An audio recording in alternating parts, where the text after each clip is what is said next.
Part 2, forward apology. I'm once again freshly showered. Always am when I make these videos, and of course have my drink, Jericho the Shark. But we're going to try to rush through this one again, and there's a lot of material in this chapter. No banjo. I apologize.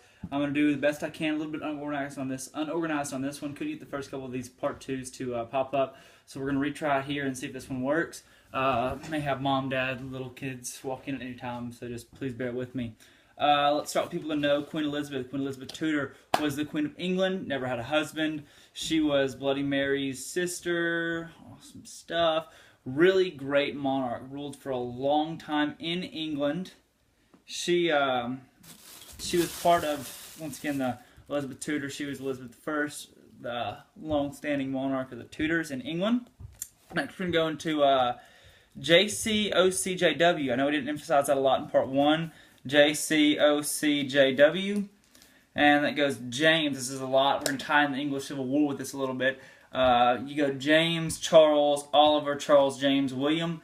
So pretty big here. James, Charles, they kind of set it up. They have absolutism. They have all the power, and Parliament doesn't like that. And Charles even comes in and begins to make Catholicism a mainstay for English people, and of course the society doesn't agree with that. Society's against that, so they ended up revolting and having an English Civil War. You have your, also, because Parliament thinks it's wrong too, so it's basically Parliament with the society that hates it fighting the king and the society that agrees.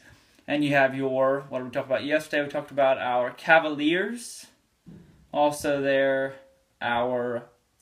Roundheads. Cavaliers fought for the king, Roundheads fought for Parliament. So James sets the stage, Charles comes in, Parliament says, alright Charles, this is over. You're stupid, we're fighting you. They fight Charles, they win. Oliver Cromwell takes over, he's got his very swift army, rules with an iron fist, no fun anymore, we're going to do things the right way, the strict way, and that doesn't last long either. So they call Charles II, talked about it last night again, Charles II, hey, we killed your dad, come into England and be our king. So he comes back, and then James is king again, but then next thing you know, we're right back where we were, where Parliament and the king can't agree. Absolutism is back in style, and we're just having even more complications in England. Which it didn't work the first time, while it worked the second time. So then James is in there, and finally they're like, okay, we can't stand this guy either. So they call William and Mary. William and Mary say, okay, fine, we'll come in, we'll take over. And they do. They come in, and it's the glorious revolution, because the revolution lasted like that, nobody dies. They take over England in a jiff. Then you have Louis XIV. That's a big one to emphasize. Like she said, there wouldn't be a lot of Louis XIV on the test. But also you have, when you look at him, you look at all of France, what he controlled, the divine right. He was a big supporter of the divine right. He built a palace at Versailles. He was a big monarch in European society and culture. Also, you have John Locke. John Locke, we have the whole... We're going to go through here real quick. Remember some of these, write some of these down. I know you already have this packet. We're going to read through some of these. John Locke's biggest writing, he wrote the 2 Treatises of Government, which attacked patriarchism and believed in natural rights and the contract theory. Natural rights for John Locke. You got your, pursuit of happiness, life, liberty, and land. Life, liberty, property for John Locke. Then you got Voltaire.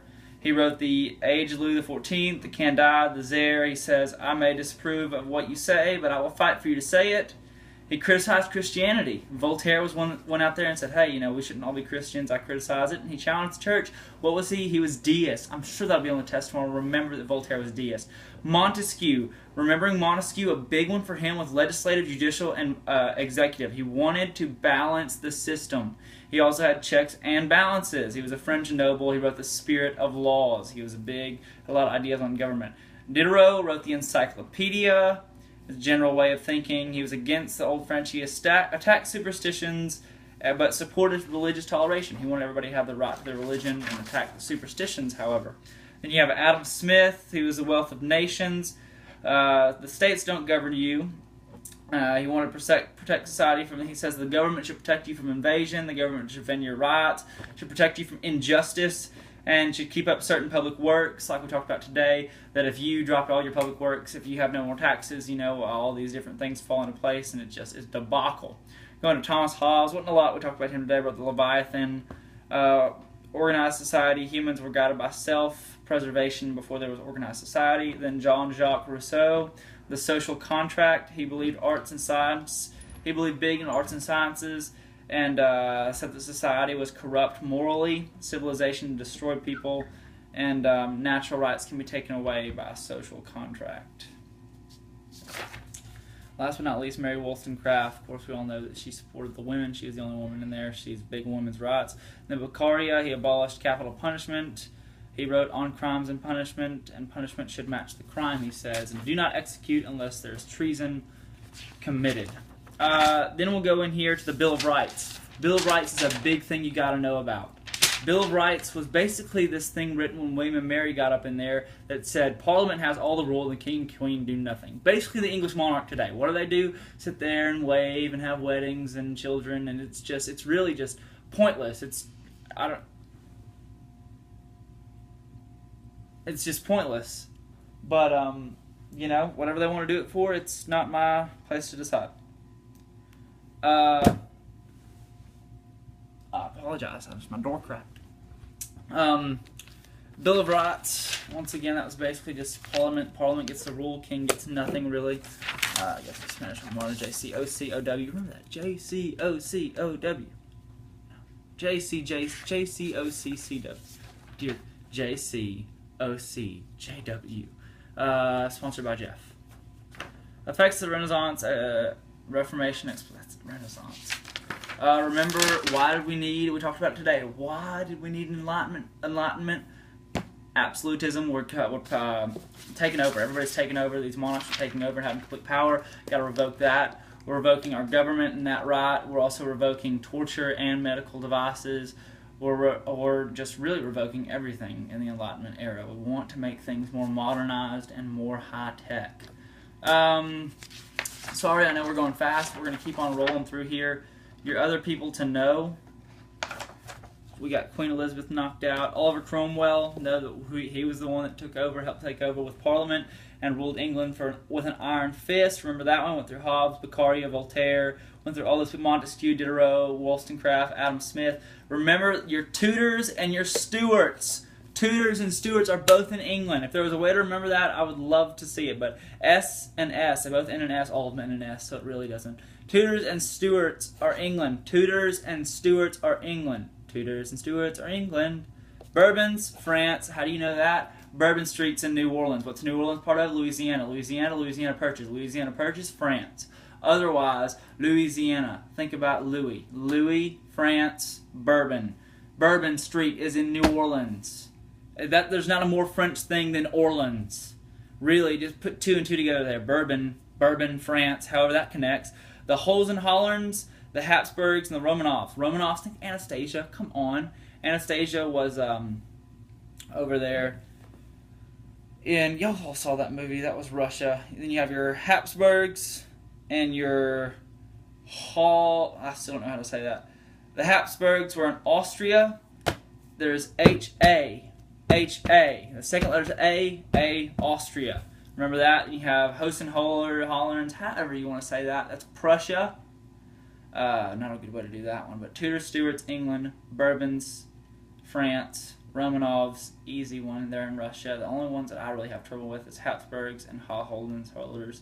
But H-A, A for Austria, P for Prussia. So P, Hohenzollerns. That's really a lot of what I wanted to get to. I don't have too much more. Just remember the last Habsburg in Spain was Charles II, who also ruled in England, was brought back to England to rule. Balance of power. I wanted to balance everything out. Really, guys, that's about it. Sponsored by Jeff. But shout out to all of you. I hope you subscribe. But here, I will go over this. Nobles. Oh my, sorry, I left a lot out. Nobles owned a lot of land, little taxes, ate well, a lot of meat, a lot of luxury items, competed for favor from the monarchs usually, protected their things, they had tons of hunting rights, and they were nobles by birth. The middle class was small. Most were business owners, House of the Commons. They lived above businesses usually. They worked with their families. They had servants, still rich enough to have servants. They have access to luxury goods and small farms. I don't know if you remember reading in Miss Sullivan's class last year, if you had her, we read a book about a woman that lived in France, and she was poor, but she was, I mean, even though she was poor and lower middle class, she still had a servant, because that was all of them. I mean, they all had servants. Then your peasants, they were poor, malnourished, laborers, especially if you surf in Russia, you were eating grass. They paid high taxes, they did not own land, they had short lifespans, and no political rights. They had the robot laws, and they forced the robot laws forced serfs to leave and do projects. They worked 6 days a week, married off, and they had poor living conditions. So it wasn't a good time to be a peasant. And as you know, a lot of monarchs and people tried to make it easier for the peasants. Like, I think it was Philip II that came in and said, you know what, peasants, you have all this, no taxes, yay! Which I love, because the dude is just trying to do everything he can to make everybody happy, puts all these things in effect that are supposed to make everybody happy, and once everybody gets them, they're like, crap, this is the worst possible thing you could have done. And then he writes on his gravestone, I am a total failure. Literally my life. Basically, you got to know that and they take away everything he's ever said and said, dude, that was stupid. But, doesn't hurt to try. Basketball check mark, and that's about it, guys. Signing off. Study guide's over. Hope you enjoyed part 1 of the banjo. Hope you enjoyed part 2.